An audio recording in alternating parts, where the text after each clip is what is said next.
Bonjour Luxembourg, bienvenue dans la Minute Immo, votre podcast qui déverrouille les secrets de l'immobilier au Grand-Duché. Vous êtes prêts ? Alors c'est parti. Tu projettes d'acheter ta résidence principale ou ton premier investissement, mais tu ne connais pas bien Luxembourg ?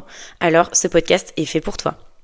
Si tu es étranger, sache que seulement 30% de la population est luxembourgeoise et que le reste se compose d'internationaux, certes, mais surtout d'une majorité de frontaliers. Focus sur le pays dit des trois frontières. On découpe Luxembourg de cette manière. Le sud, de la frontière française à Luxembourgville, et le nord, de Mersch à la frontière allemande et belge.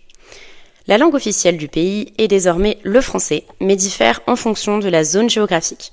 Du sud à la capitale, le français prime, l'anglais restant la langue internationale. Puis, plus on remonte vers le nord, plus l'allemand et le luxembourgeois seront présents.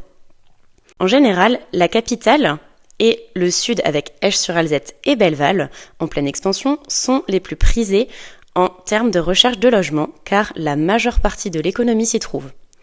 Focus maintenant sur les prix. Luxembourgville atteint le prix au mètre carré le plus élevé du pays, tant en termes de vente que de location, qui diffère bien sûr en fonction de ces 24 quartiers. On note une baisse pouvant aller jusqu'à 30% entre le centre et les autres points cardinaux du pays.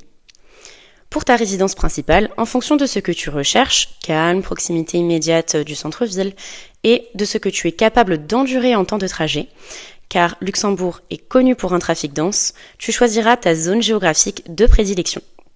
En termes d'investissement, je te conseille la capitale ainsi que ses alentours proches, ou le sud du pays. Alors, prêt à te lancer ? J'espère que ce podcast t'a plu, et je te dis à bientôt. Adi !